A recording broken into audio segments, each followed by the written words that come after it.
Let's do that. Hello, and thank you for joining me for this episode of Festo's Garage. Today I'll be showing you how to install front and rear shocks on your Nissan Hardbody. This is the D21 series pickup, started like in 86 and went on through the late 90s. This one happens to be a 96, but it's going to be the same for most of these pickup trucks. So follow along and I'll show you how you can do it yourself and save yourself a couple bucks. The shocks that we're going to be using for this job are inexpensive Gabriel Guardian shocks. They're a good value because they don't cost a lot of money. They do a good job, and they're going to have us riding around town in comfort again. The truck jacked up and the tire is down. So what I'm going to do is I'm going to take and put a wrench on here. And I'm going to put a pair of vice grips on the very top here. Alright, once I've broken that loose, I can take the vice grips off. I'm going to hold it with the wrench and I'm going to turn the strut, or the shock rather. I want to mention that I did use some penetrating oil on this stud before I took this nut loose. That way it would thread off pretty easily. You can see I'm getting pretty lucky here. I'm able to turn the whole thing by hand. We've gotten the nut off the top of here. You can see that that's loose. We're going to go ahead and take the bottom one loose. Oh, we got this bolt that goes through the bottom of the shock, and there's a nut on the other side. Okay, here's the nut on the other side of the shock right here. And you can see that I've also sprayed some penetrating oil on the threads. I've got my 19 wrench on the front, and I've got an 18 socket on the back. And what I'm going to do is I'm going to go ahead and break this thing loose. Now I'm going to let this wrench, if it moves, come around until it hits something, okay? And that way I'm not trying to hold that pressure with my hand. And this one's pretty tight, so I've got a bar to go on the end of my wrench here.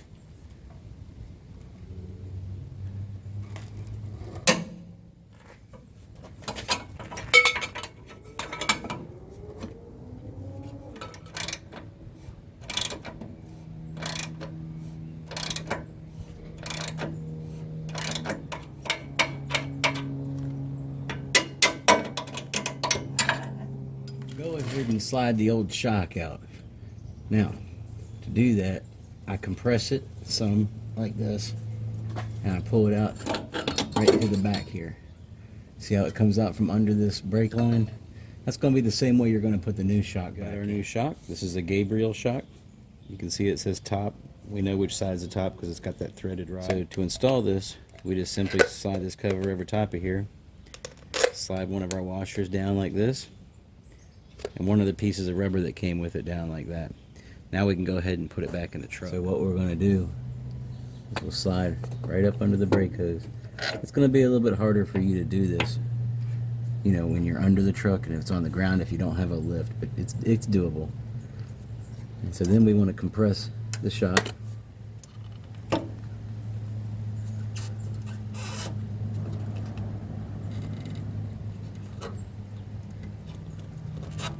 And line it up with the mount here. So what we're going to do is we're going to get our bolt, we're going to shove it back through that hole.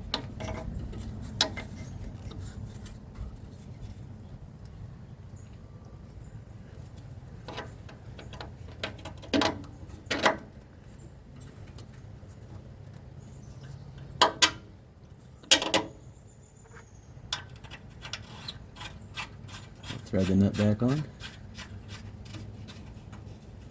We're going to tighten it back down. What's the torque spec on this? I could look it up. So can you. What do? I'm just going to tighten it up until I don't feel it move easily anymore. So that one's good and tight. And now we can go ahead and do the top. We can put our other rubber piece on here. Our metal. And our nut. You're going to want to tighten this up enough that you know it's not going to come loose. But it doesn't have to be super tight because it's not really holding anything on. So a good way to do it is to tighten it up enough that you see thread showing. When you start seeing thread showing, start taking a look at it. You can see that it's starting to compress some. I can see it starting to spread out right there. Once it's spread out to where it kind of matches the contour of that, not that it's sticking out to the edge of here, but just so that it's matching that contour, that's good enough. You don't have to, don't over tighten it. You come back in a 50 miles, 40 miles, and come back and double check it, but that should be good right there. I know what you're thinking. That was pretty easy to do them front shocks. Guess what? Back ones are even easier. 17 millimeter nuts on here. So what I'm gonna do, take them both off. I did use some penetrating oil on these threads before I started loosening these up. That way they would come off as easy as possible. Now when you're doing this job, you're gonna notice that this passenger side shock is on the back of the axle.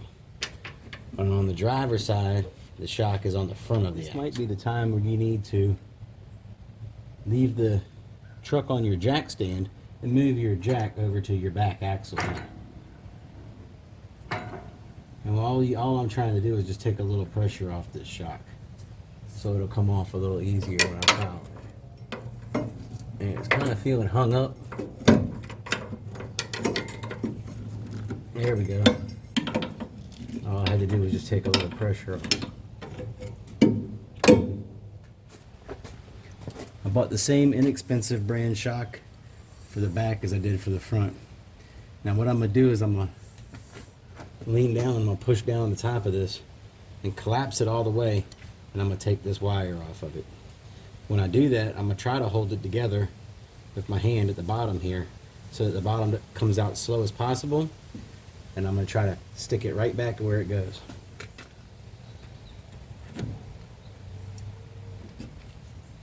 Alright, now it's popping out on its own here. I'm going to try to time this right. There we go.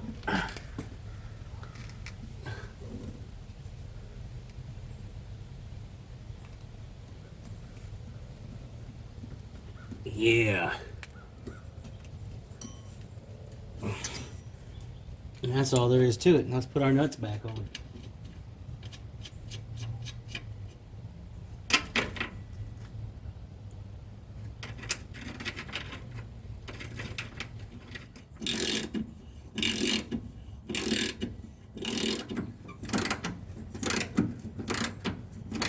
Same torque on these as I put on the front.